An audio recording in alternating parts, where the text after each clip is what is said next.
Hey, good morning, my good people. This is ERGJ, Certified Financial Educator, back again with the Money Mindshift, and we are on day number 11 of How Rich People Think. Now, here's the deal: wealth begins in the mind. Wealth begins in the mind. What you put in here ultimately will have an output in your life.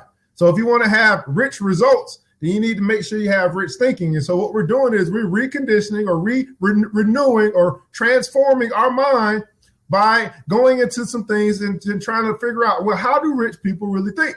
And so we've got this great book by Steve Seibold. Steve, make sure I get my check.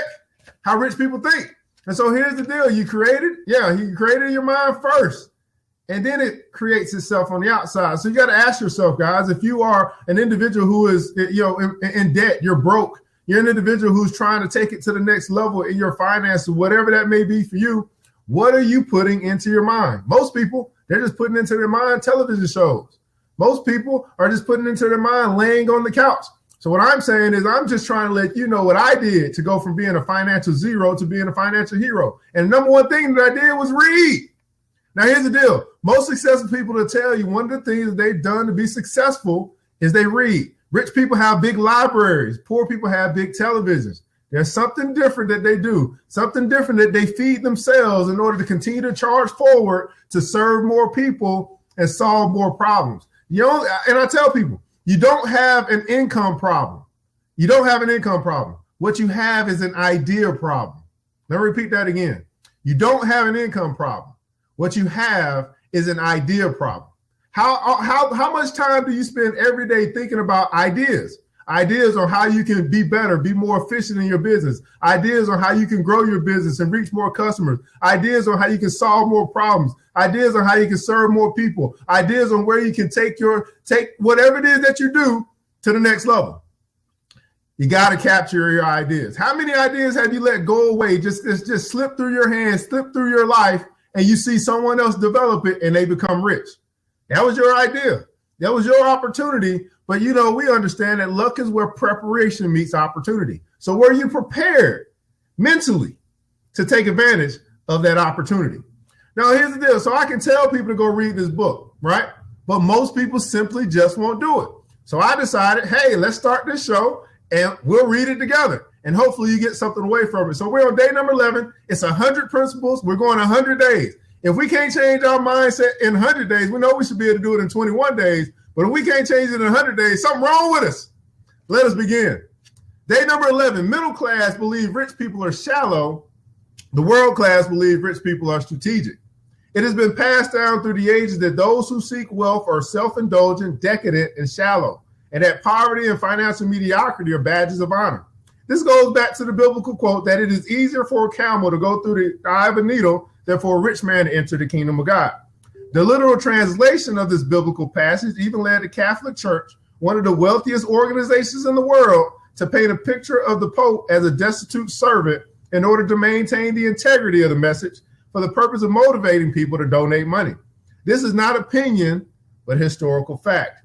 This manipulative tradition continues in modern times through evangelists selling salvation with prayer cloths and holy water to poor people, while its purveyors are living in mansions and traveling by private jet. This manipulation is possible because it feeds on the belief that being poor is a virtue. Do you believe that being poor is a virtue? That's something that, quite honestly, has been taught century or year after year, decade after decade, generation after generation. I know in my community has been taught that it is virtuous to be poor. Now, we can break down the word poor in so many different ways, poor in spirit versus poor in your bank account. But this message has been taught, and I don't think it's been taught very clearly. I don't know about you, but what is your thoughts on that? Do you think that it's a virtue to be poor? And if that's the case, then how come we got rich pastors? How come they not poor? It didn't make sense to me. Maybe it makes sense to you. I don't know. I'm just reading from the book. And even if you can't pay your rent, you should give your money to God. Now, what kind of sense did that make? I got a guy who says that I'm not talking about your religious belief or whatever, but to me, okay, God, you're telling me that I need to continue to give when I don't have. And I'm on the cusp of losing all that you've given me in the first place to continue to give. Now, giving is a great principle, But you give from what you have, and if you don't have, how can you give? And now people are giving on credit. Oh, I don't have it, but I'm gonna put it on a credit card. That totally goes against the belief that you shouldn't be in debt. That, you know what I mean? That the servant is slave to the lender. So I'm going to borrow in order to give to God. That doesn't make any sense. Anyway, don't let me go on this tangent, guys, because maybe this is just me thinking. Maybe I'm dumb. I don't know. But anyway, let's get back to the book. The rich see themselves as honest and strategic and make no secret about their desire to build their financial empire. They are straightforward and direct in their approach. They have no interest in manipulation or unethical practices. Their chief aim is to get rich in an honest, above-board manner by serving others. And I think this is the key. Rich people, they focus on serving others in whatever capacity. Their problems that they solve, it serves other. Again, this laptop. Steve Jobs and all these people, they created something that serves other people, and they serve a whole bunch of people, making us being able to connect like we're doing right now. This platform that we're on right now is serving people.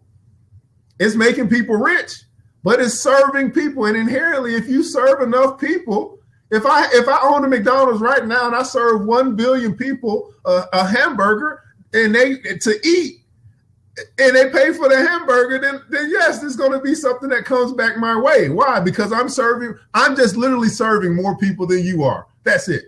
And it may be hamburgers, it may be shampoo, it may be some service that you provide or offer. At the end of the day, who's serving more people? And then you got to ask yourself, how can I scale my business, scale my ideas, scale what I'm doing, even if it's not for business, even if it's just to volunteer? Every day should be a day where you ask yourself, how can I serve more people? I want you to write that in the comments below. How can I serve more people? Because I really want to get your mind thinking about that, right? How can I serve more people? I know I talk faster than you type. I'll wait. Don't worry. I'll wait. All right. Their strategic approach allows them to focus on their goals and move forward with lightning speed. So while the masses scorn the rich and pride themselves on being above materialism, they are drowning in debt with little hope for the future. Meanwhile, the champions ignore the naysayers and continue their journey towards financial independence and wealth. Poor people, we're talking about financial independence. We're talking about financial freedom. Rich people are moving toward it if they're not already there. And what I'm saying is, you don't necessarily have to be there right now to be considered have a rich mind. You could be working towards it, making progress. They say success is a progressive realization of a worthy ideal. And I think it's a worthy ideal to be financially independent. I think it's a worthy idea to say, I'm not going to depend on the government when I retire. I'm not going to depend on anyone else because I've used my 40, 50, 60 years of work. Either I'm working hard or I'm working smart, whatever it is. And in all labor, there is profit. So I've got profit, and I've used this profit or this capital to learn how to make it work for me. So now I don't have to depend on anyone when I retire. I mean, I think that is a worthy ideal. I think that is something worth going after. If you're going to spend this whole time of your life from the age of 15 or maybe the age of 20 till you're 65, 70, and all of this time you haven't learned how to make your money work for you, you haven't put yourself in a position that you don't have to depend on anyone, you haven't put yourself in a position that now you have something left over from your profit to pass down to the next generation. You mean to tell me 50 years of working and we can't figure that out? I'm just saying. Anyway, let's go with our quote of the day, man. Wealth is the product of a man's capacity to think, by Ayn Rand. Wealth is the product of a man's capacity to think. And we've been saying it, wealth begins in the mind. What is your capacity to think? How far can you stretch this great gold mine that you have called a brain? How far can you stretch it? Wealth is the capacity. And quite frankly, guys, there's no limit to how far you can think, how far you can imagine, how many people that you can reach. Because I mean, obviously there's a limit. You can only reach as many people as here on the world, but we're producing new people every day. So stretch your imagination, stretch your thoughts. Yeah, how big is big? How big is big? I want you to take your thoughts bigger. I want you to take your thoughts higher. I want you to take your capacity to think to a whole new horizon. Wealth is the product of a man's capacity to think, by Ayn Rand. Now, here's your critical thinking question of the day. Are you being manipulated to donate money to your church or favorite charity, or are you giving because you believe in the organization?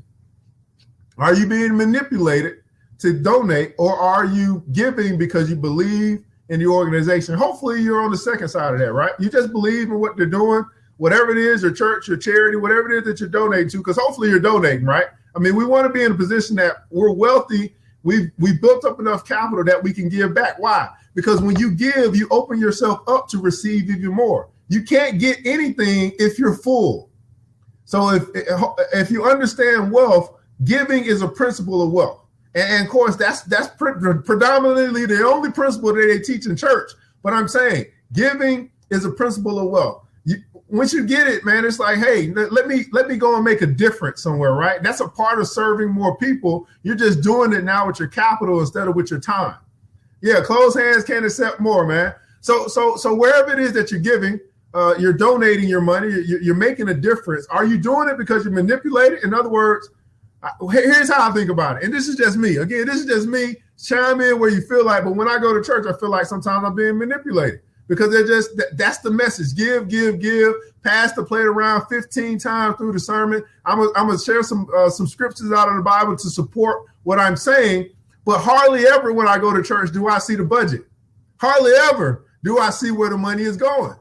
So, church without walls will be here tomorrow. So I'm just saying that there are situations where they hire someone who is a great salesman. In other words, they're great orator that they can convince you to give based off their words.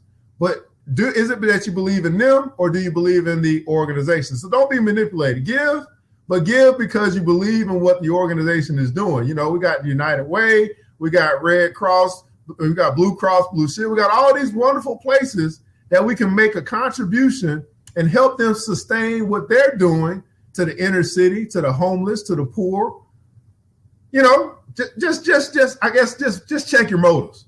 Just understand whatever your motives are as it relates to wherever that you may give. But give. And your action step for today. Evaluate your wealth building strategy to make sure you're maximizing all of your available resources. Evaluate your wealth building strategy to make sure you're maximizing all of your available resources. Now, what does that entail? Well, first it entails that you have a strategy. So I guess before we go into the action step, ask yourself, what is my wealth building strategy? Do you have one? Do you have a strategy for building wealth? Most people, 95% of the people, I ask them this question, you're going to hear crickets. I don't think they've ever been presented with the idea of having a wealth building strategy. Why? Because again, we've been taught to believe that being poor is virtuous. So if that is the case, then why would we even think about being wealthy? It doesn't fit the mold. No, I think about being poor because that's virtuous while I see everybody else getting rich, or not even everybody else, a small population of the world getting rich. But I think it's time for us to shift to say, hey, I want to put a plan in place. I want to have a strategy for building wealth. I want to have a strategy for my money. Most people don't even have a financial plan. I want to have a strategy. I want to grow my money intentionally. Grow my money intentionally. So I want you to put in the comments below wealth building strategy. And if you don't have one, this is your action step, is to develop one. You got the whole weekend. We're not going to be back till Monday. So hopefully by the time we get back on Monday, you've really thought about this. You've talked to the wife. You've talked to the husband. You've talked to your business partner. You really said, you know what? I never have put I never even thought about putting a wealth building strategy together. And you can start to work on it. Why? Because when you know where you're going, right, you can get there more efficiently, right? It's not just an idea of where I think this is where I want to go. Now you put it down, and now you know exactly where you're going. And here's the thing, guys. I can guarantee you that when you know where you're going to get there. Let me repeat that again. When you know where you're going, you are going to get there. And I'm not just speaking to you, I'm speaking to me. A wealth building strategy. How powerful is that for every individual that walks this earth? to have a wealth building strategy. I feel like it's important that I stay on this for a second because so many people have never thought about this. It's never crossed their mind to have a wealth building strategy. Do you have one? Hey, that's our time together, guys. Like I said, it's real quick. ERGJ, Certified Financial Educator with the Money Mindshift. Going through the book, How Rich People Think. Hey, feel free to get the book. I'm working on my affiliate marketing program, Steve, so I'll be getting paid soon for recommending all these books. I just filled out the application today with Amazon. So anyway, we'll be back again 8 a.m. Monday morning, going on day number 12, principle number 12, whatever that's going to be. Today we cover, are rich people shallow or are they strategic? And I believe that they're strategic. Hey, you need to be strategic too. So we'll be back 8 a.m. Monday morning. I'll be here. The question is, will you? Have a great weekend.